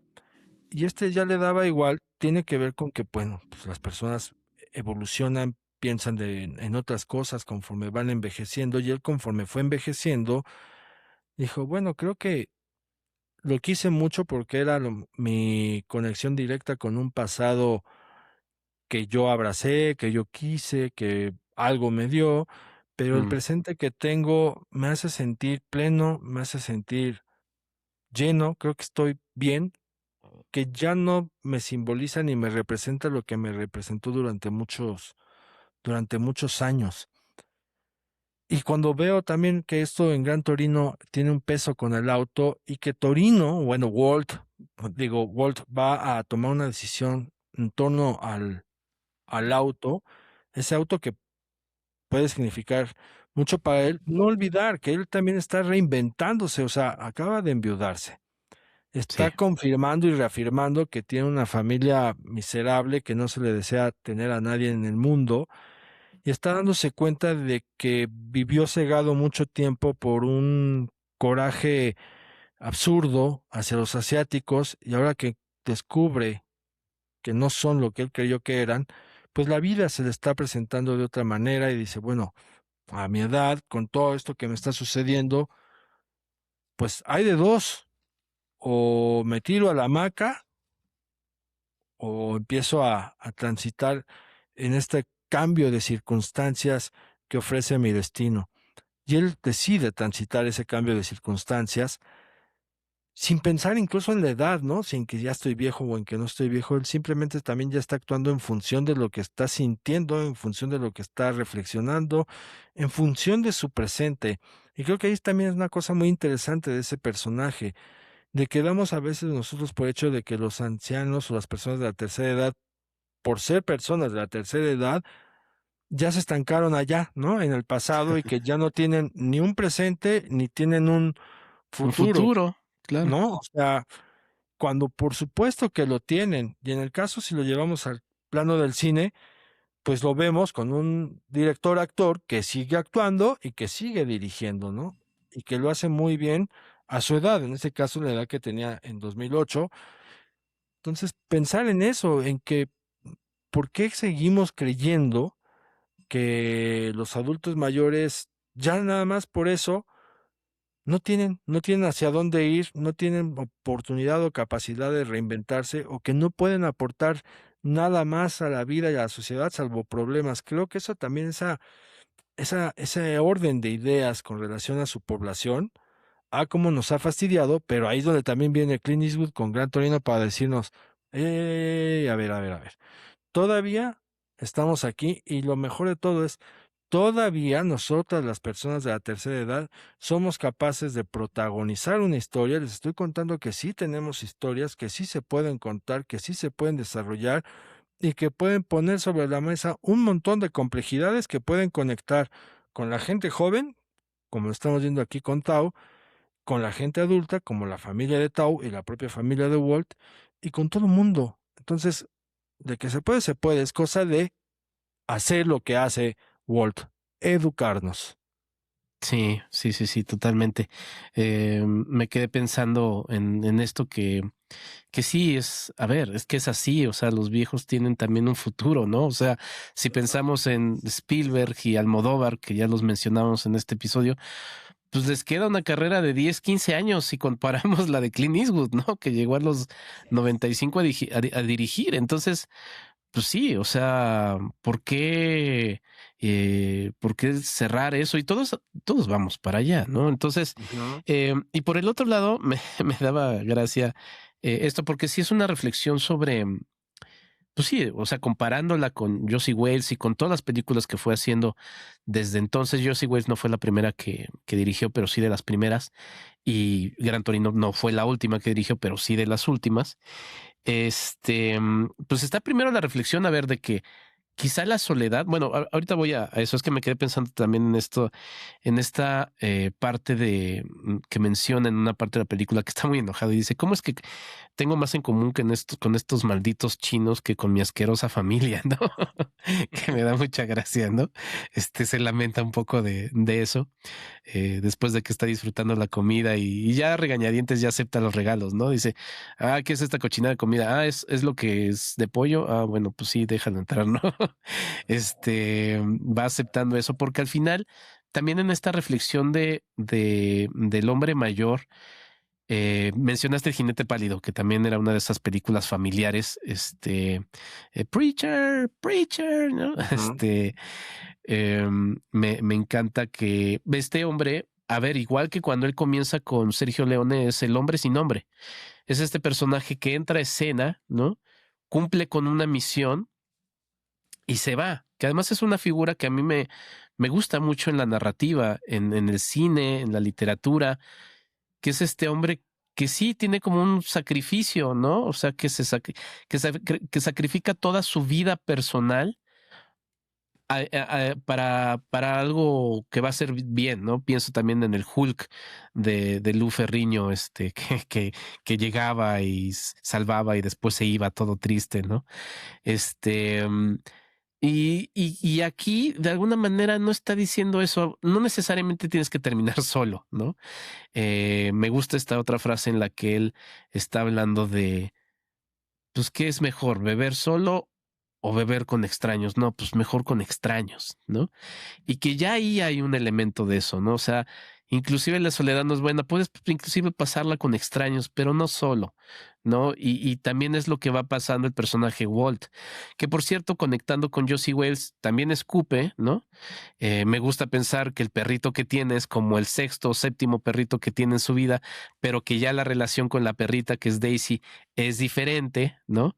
Que me da mucha cosa cuando la deja, cuando ya va a ser la parte final, que ya hablaremos de ella, y la perrita nada más hace como que ya sabe que se despidió de ella, pero ya o sea, vemos comparando las dos películas ese cambio que hay, ¿no? Y esa forma de pensar.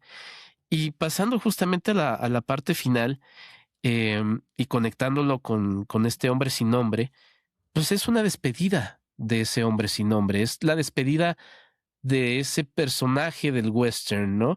Pero como decías ya, Elías, con otra forma de verlo, ¿no?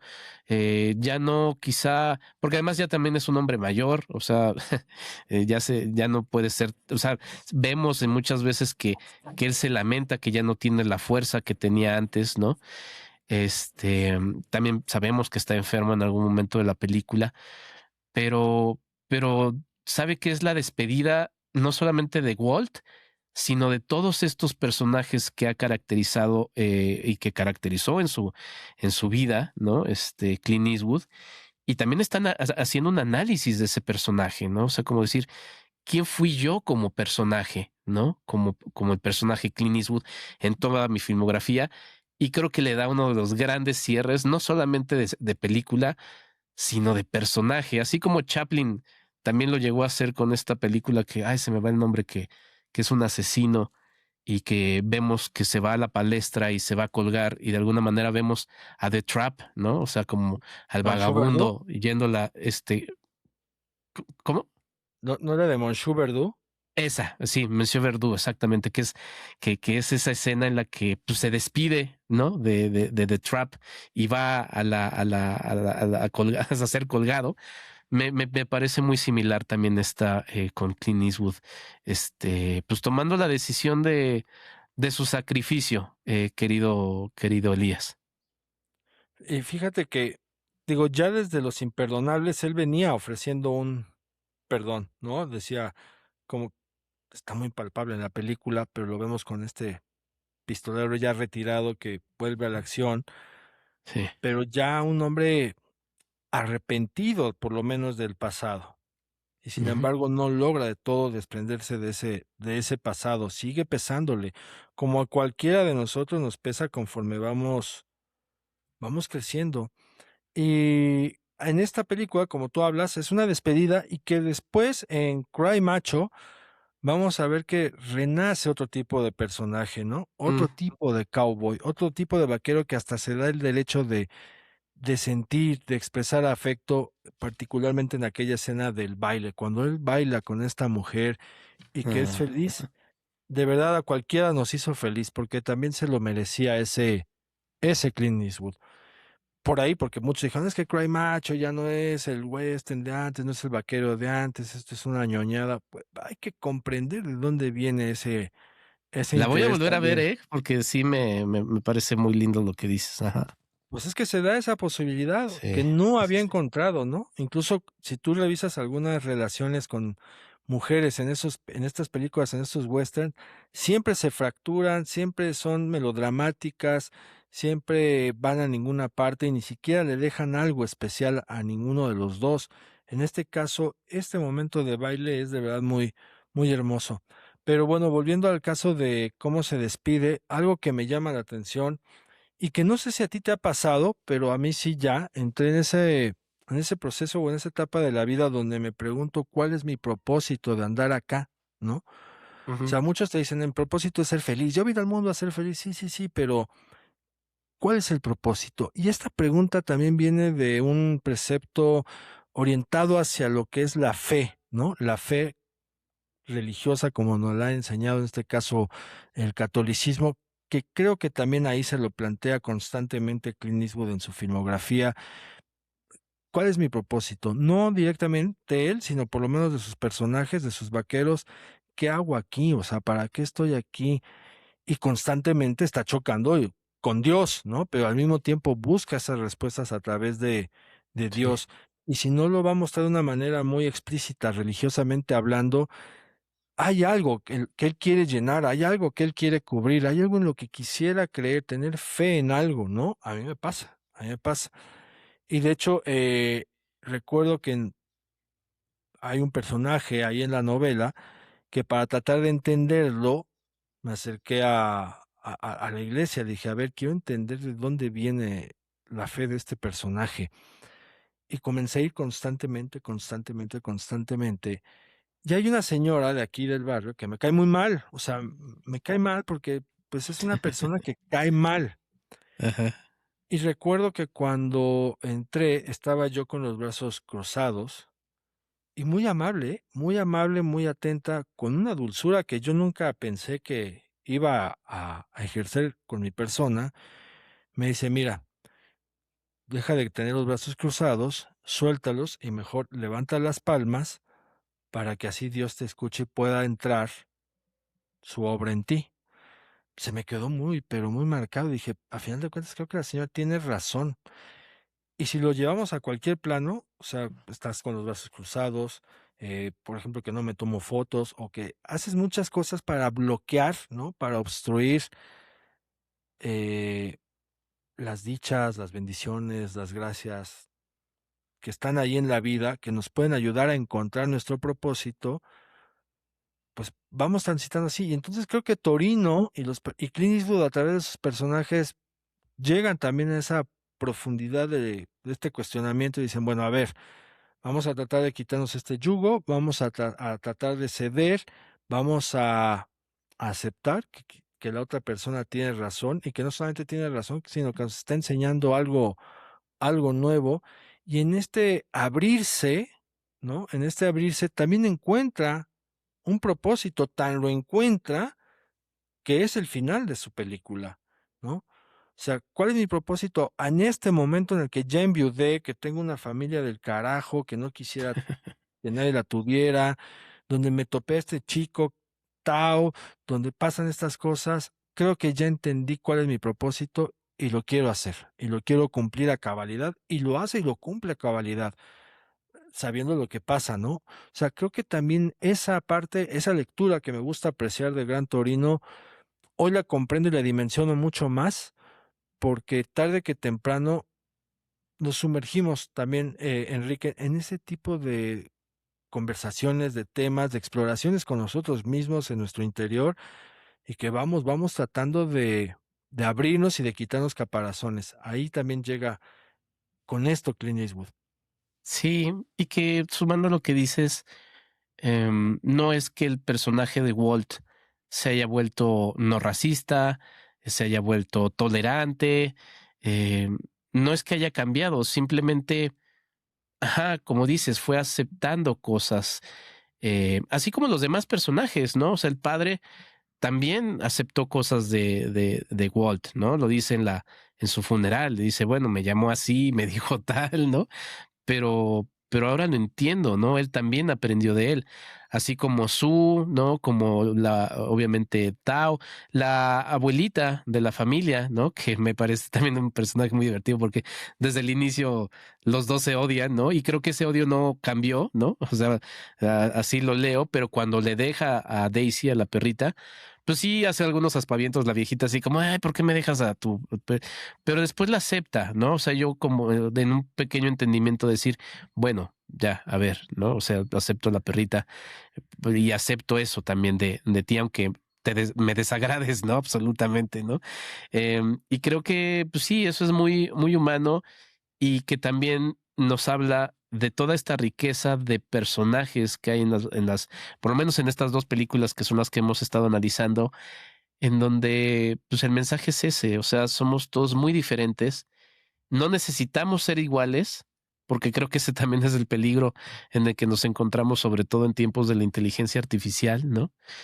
¿Y por qué no podemos aceptar a los distintos? Ahora mencionabas a Scorsese que ya, pues ya está en la hoguera, ¿no? Nada más falta que le prendan fuego a Martin Scorsese, ¿no? Por estar ahí trabajando con inteligencia artificial. Pero bueno, o sea, porque estamos en tiempos en los que, pues no, o eres como yo, o no, ¿no? Como le dijera, perdón, otra vez en esta secuencia de Hablemos de Star Wars, como le dijera Obi-Wan Kenobi a Anakin Skywalker, o piensas así o no piensas de esta manera, es así como de, órale, pues no se supone que eso era contra lo que batallabas, ¿no? Entonces, pues sí, me parece una película francamente, fascinante, y a mí la frase que me gustan muchas frases de esta y de y de Josie Wells, pero por ejemplo, cuando le dice el padre, porque ve que Walt va, pues sí, huele el sacrificio, dice, vete en paz, ¿no? Y Walt voltea sonriendo y le dice, estoy en paz. Ujú. Te digo, ¿ves? O sea, a final de cuentas él encuentra su propósito en la vida. O sea, nunca es tarde, pues. Sí. Sí, sí, sí. Pues no sé con qué quieras cerrar, querido Elías. Pues sí, fue inevitable alargarlo a la hora y media, y eso que metí freno para que no nos fuéramos a 7 horas. No, no, está bien. No, yo solamente invitar a tu audiencia que visite y revisite la filmografía de Clint Eastwood, que se den que se den el chance, ¿no? De ir notando cuál es su propuesta cinematográfica como realizador, porque de verdad que vale mucho la pena observarlos. Ya les hablaba yo del montaje en la secuencia inicial de El fugitivo Josie Wells, cómo estructura su narrativa, porque si algo tiene Clint Eastwood es un amante del timing, sabe hacerlo muy bien, y si no también echen el ojo a a los puentes de Madison.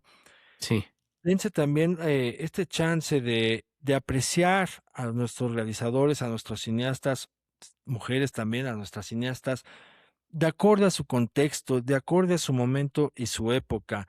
Si el director de hoy hace una película que no se parece en nada a la de hace 40 años, pues también ustedes véanse y díganse, oye, ¿por qué hoy no estoy haciendo lo mismo que hice hace 20 o 30 años? Digo, es claro, así. claro.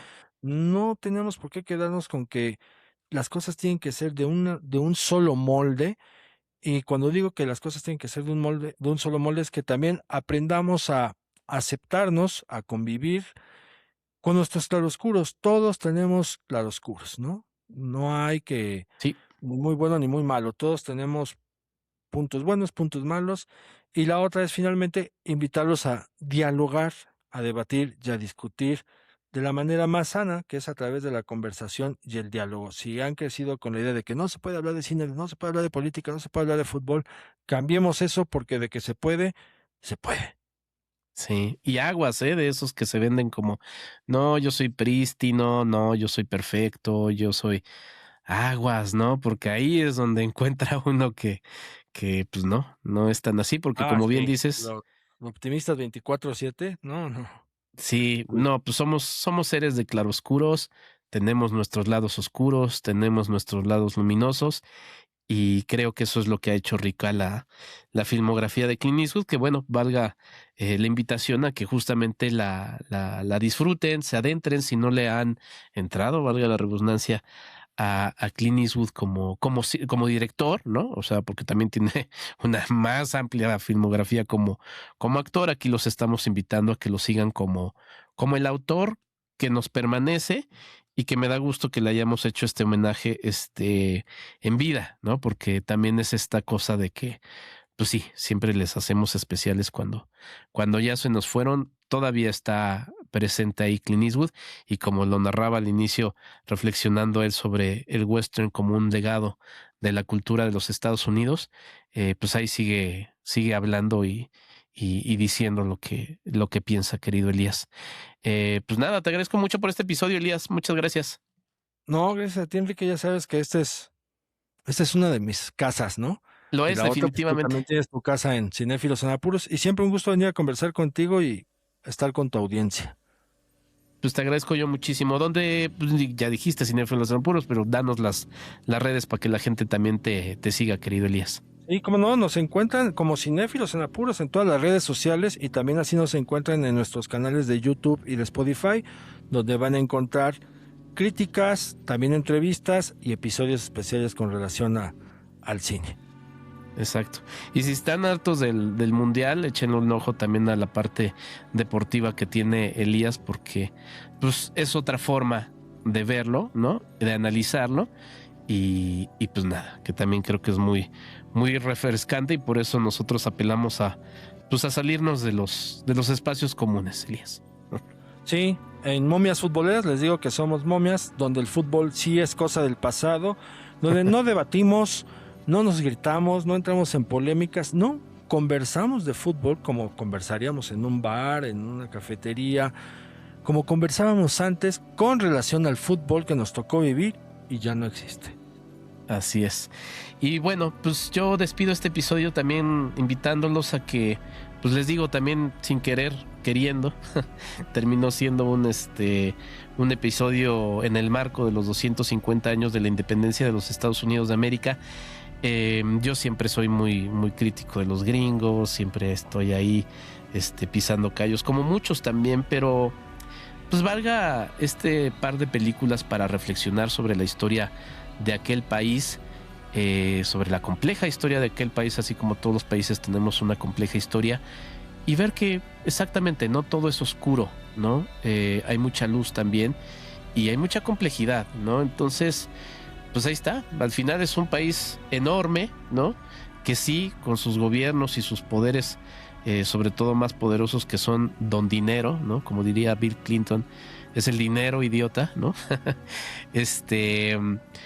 Pues también hay muchas cosas muy interesantes, ¿no? Y pues una de ellas, y la más evidente para nosotros que nos gusta, pues es el cine, ¿no? O sea, para no irnos tan lejos, pensemos en todos los cineastas estadounidenses que nos gustan y que nos han influido. Pues yo soy Enrique Figueroa Anaya, esto es Pantalla y Memoria, nos escuchamos y vemos en un próximo episodio.